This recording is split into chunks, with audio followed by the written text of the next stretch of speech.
We are going to start today's conversation with Jon Staenberg, Managing Partner of Staenberg Venture Partners. Jon, welcome back to the show. Welcome. Yeah, it's good to be here. Just got up at 4 this morning to fly back from San Francisco back to Seattle. So, oh, wow. Eager beaver I am. So you just started, literally. Yeah, literally. All right. Well, how have you been? How has COVID been? Is everything okay? Yeah, I was just talking about this morning that I feel very, very lucky. I actually traveled a lot during COVID and got a lot of business done. And, I have to say, I just feel very, very fortunate.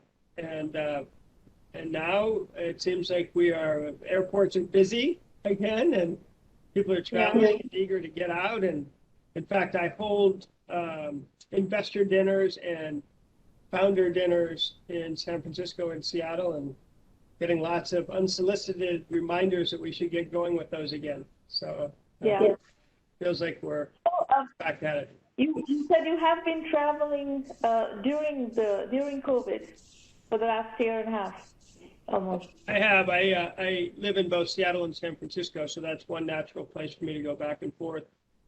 And then I just got actually back from Puerto Rico because I was interested in seeing that interesting move by a lot of people who are moving there, especially people who have a lot of capital gains. So I just was there, and I have several upcoming trips as well.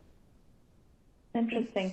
All right. Well, talk about business. What changes? What has been the evolution of business, your portfolio, your deal flow, etc., through this COVID period?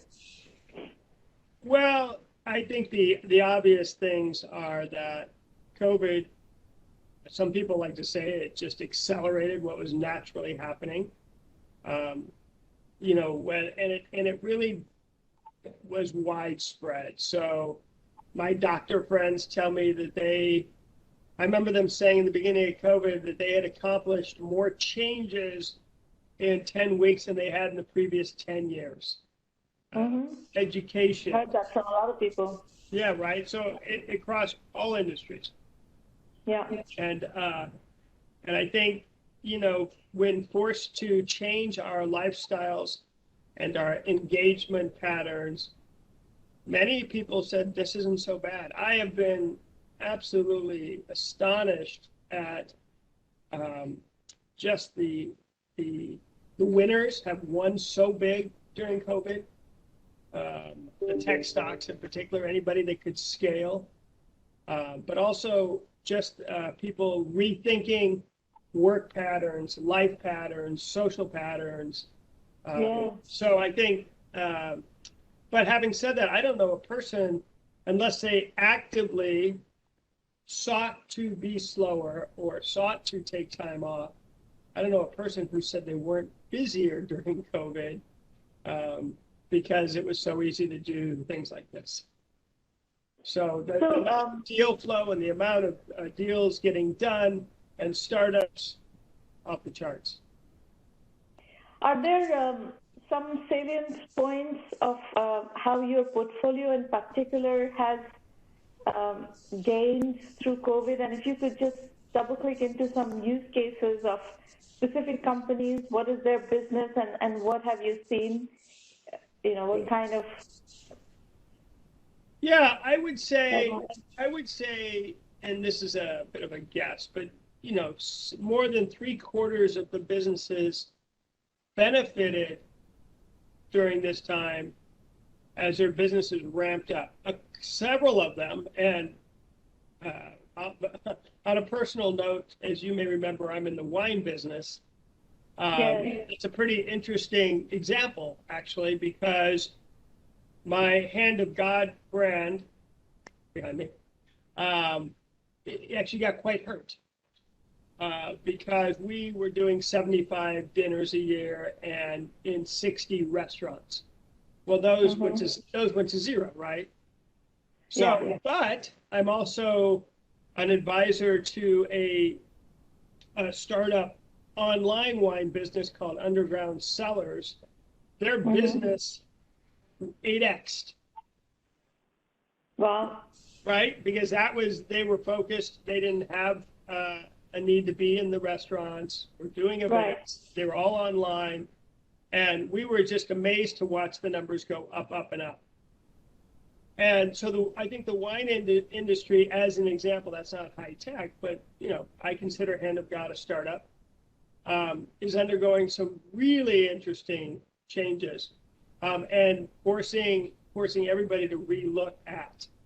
And the introduction of new products, that didn't slow down. It just, I have friends who, I just helped a startup adaptogenic mushroom coffee company that, again, was able to use this is a small example, but was able to take a cafe that had been closed during COVID and is going to re-engineer this cafe to be a showcase. It's called Wonderground, a showcase for their product launch. So those are real world, smaller examples, if you will. But another company I'm really excited about is a company that is taking analog assets and converting them to digital. So buying up, and this is in I'll call it the outdoor active space. So think of runners and hikers and rock climbers and skiers, that category.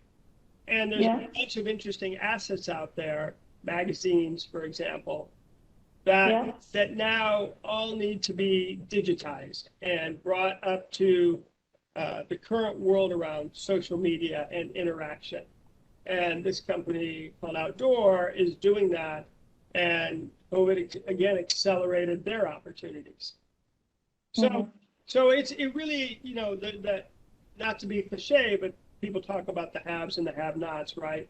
And I think in the startup world, it became very much an accelerant. If COVID worked to your benefit, it really worked to your benefit, and if it didn't, you either had to go out of business or pivot, or something had to change. Yeah. So, what is your current strategy going forward, given this, humanity has never changed behavior at such pace, as you pointed out earlier, and as we're seeing everywhere in every dimension of life. This has been a real change enforcer. So how do you park that, and what is your investment thesis going forward? What are you looking to invest in, and what would be the strategy? Yeah, so I was extremely active during the last year, personally, as an angel. But I also have changed my own personal strategy around a few ways to invest. What do I mean by that? Well, let's just take, at the highest level, I've said this for a while now, that it used to be the case that technology was rolling out in a serial, linear fashion. But that is no longer the case. We are at this really interesting inflection point that I'm not sure most people totally understand, because it's so big that every industry is being impacted, and it's not being impacted by one technology, but a variety of technologies. So, if you go back and you look at the transition to personal computers, or the transition to networks, or the transition to the internet, this was a serial rollout, one technology feeding it. Now we have, gosh, you could pick, there are 20 industries. I don't care if it's healthcare or education or fintech or travel, or let's name the industry. They are being transformed. And it is simply impossible as an investor for me to be able to be on top of each one of those.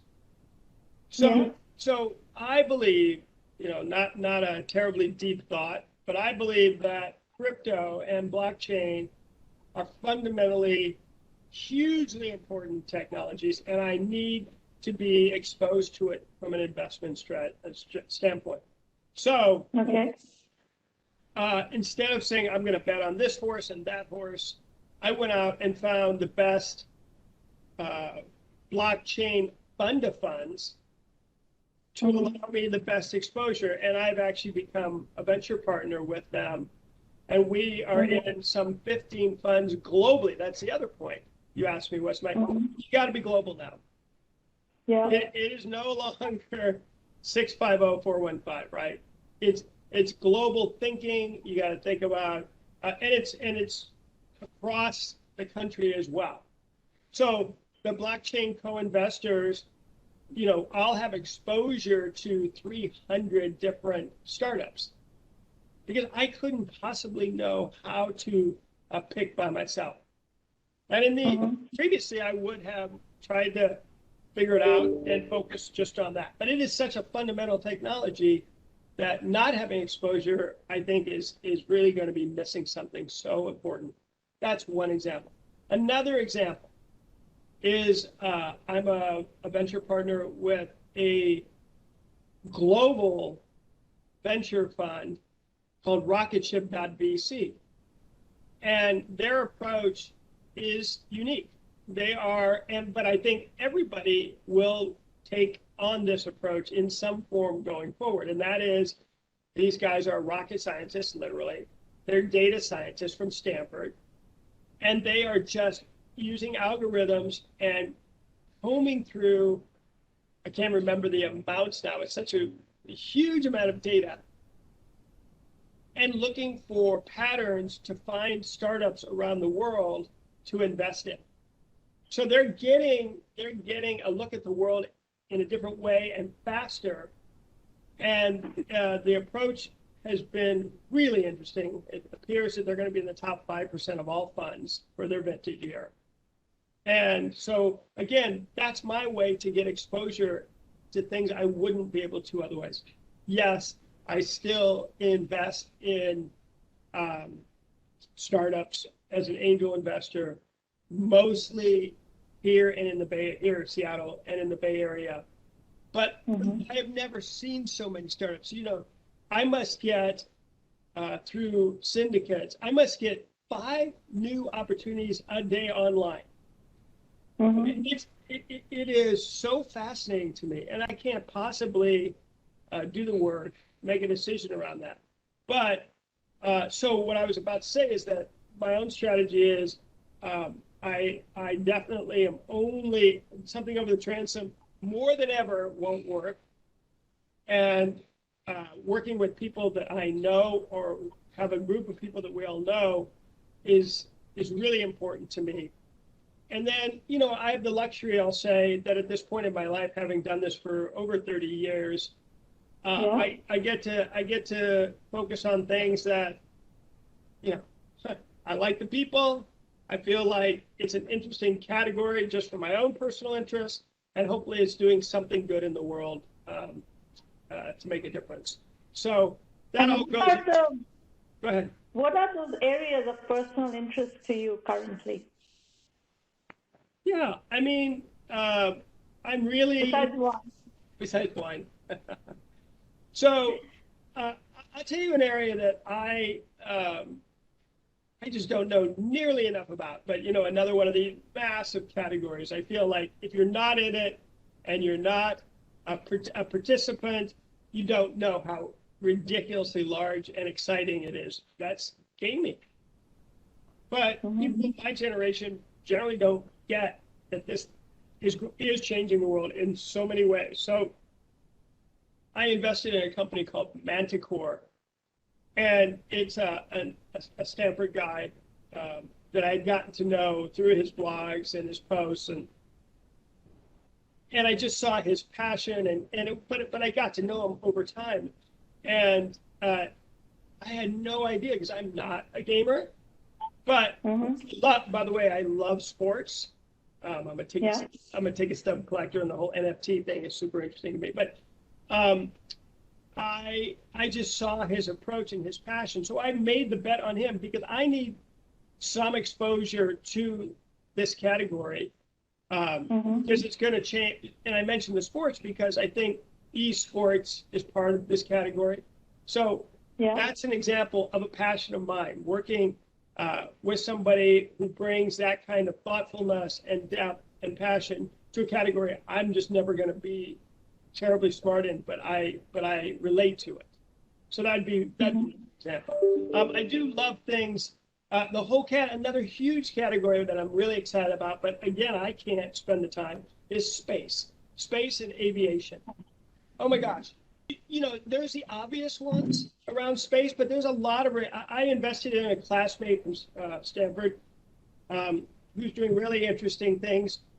This is tangential, but around weather and gathering data on weather from satellites that previously weren't being shared or aggregated or consumed in the way that he's doing it. And they're growing really fast. Weather is changing so rapidly in the world, right? That's an example. I have another friend that, and I'm sorry I get really excited about this if I'm speaking too fast, but another friend that he's just made me rethink how transportation, especially around small airports and hybrid airplanes, is going to change everything, right? If it doesn't matter where you live, how will the world change? And to think about that, and what is the infrastructure required for that?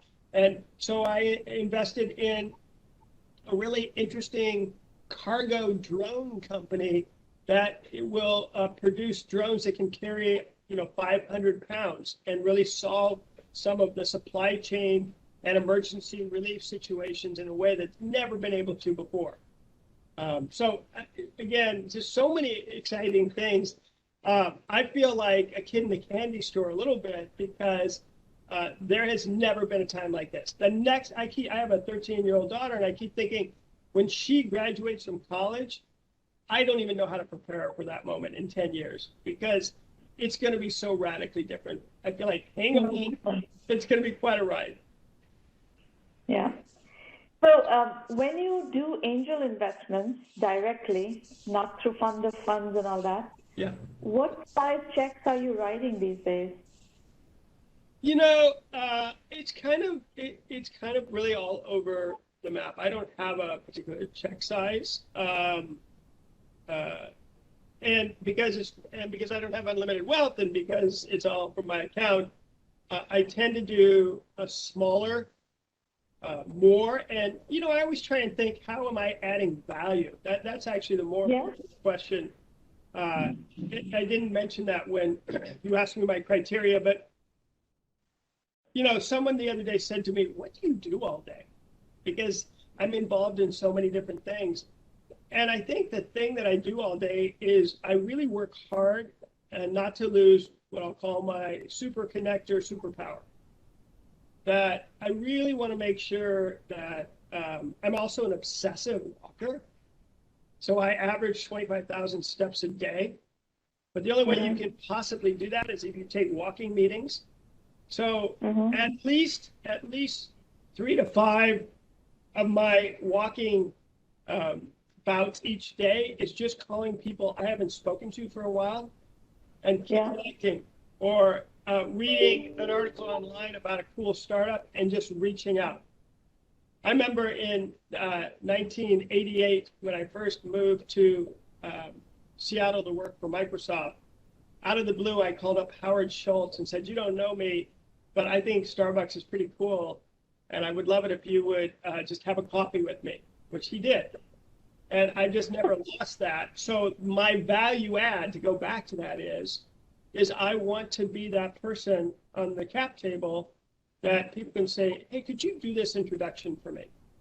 Because I encourage people to use LinkedIn and to see who I'm connected to.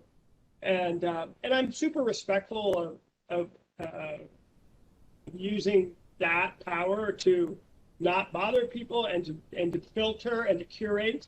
But I think that in the end of the day, hopefully I've got some pattern recognition around what, boardroom behavior and what makes a good startup. And I'm an insatiable podcast listener. I'm always learning.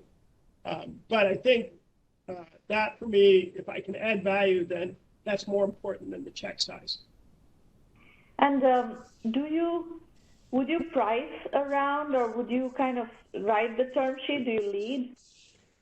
Yeah, generally at this point, I used to a lot, and at this point, I'm not doing that because I know that I'm not going to be, to help in a situation, in an unusual situation, I'd rather see a focused institutional firm.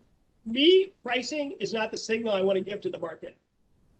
Meaning, I'd like to find a firm that's focused on that particular category, or that type of startup, or that stage, to price it so that people can get behind that and say, okay, they've done deep due diligence.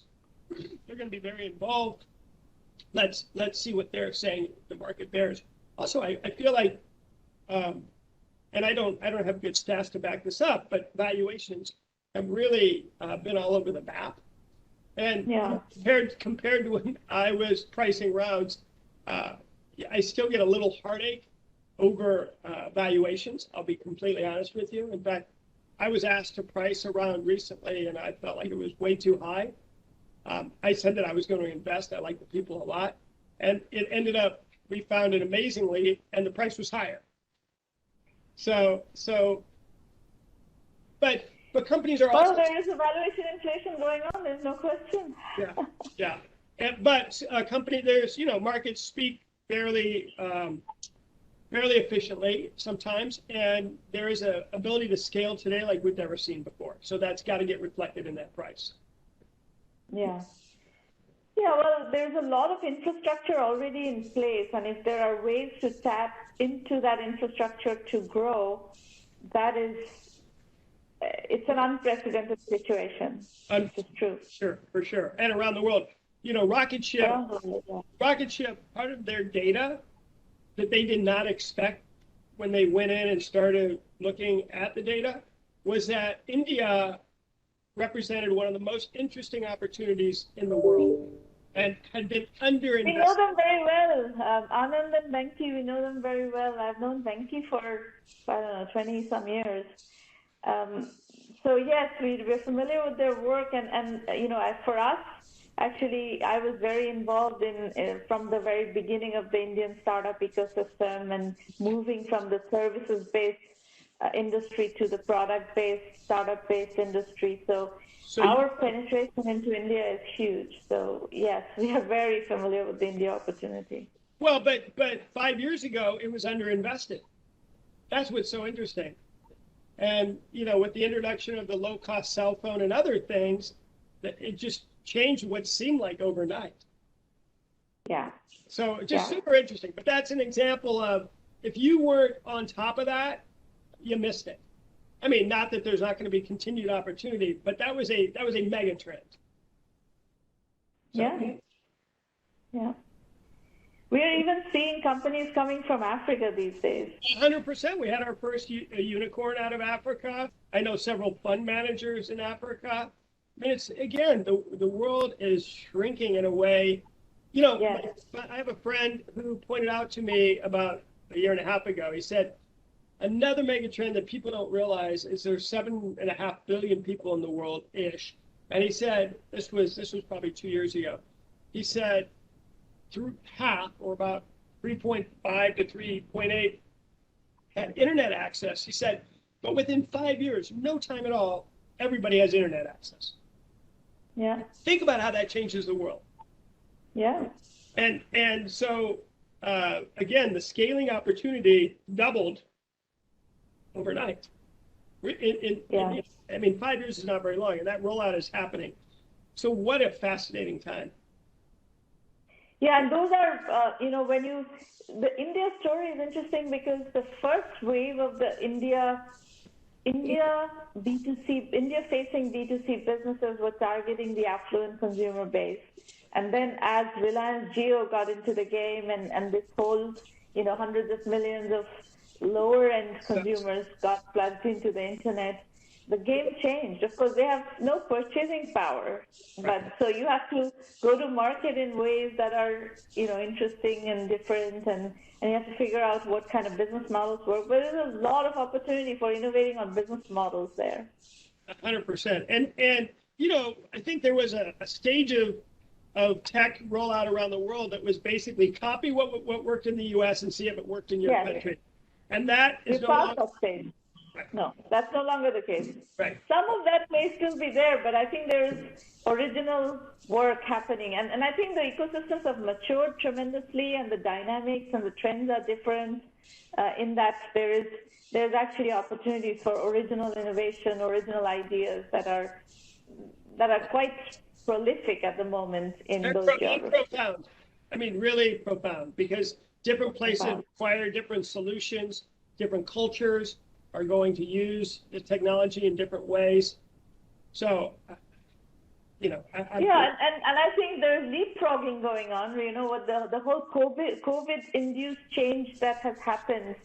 I mean, it's changing and creating lots of opportunities in the Western world, in the developed nations, but it has also helped the emerging markets leapfrog into that changed behavior of online learning, distance learning, telehealth, e-commerce. All these have completely leapfrogged. That's correct. And I don't think that stops anytime soon, right? No, not at all. Not at all. All right. Well, Jon, great catching up with you. I will be sending you something shortly. We're working on a very early stage deal that I will send you. I love it. Well, coming from you, it'll go to the top of my list. Okay. Thank you very much. We'll see you soon. Stay safe. If you're traveling around, stay safe. There's this Delta variant that I'm a little bit concerned about because it's playing havoc in India. Yeah, and I have a lot of family in India. We've had a lot of problems. I'm sorry about that. I would encourage you to drink Hand of God because I hear it really is effective against COVID. Thank you. I will remember that. In the meantime, it was nice to have coffee with you this morning. Bye-bye. Take care. See you. Bye-bye.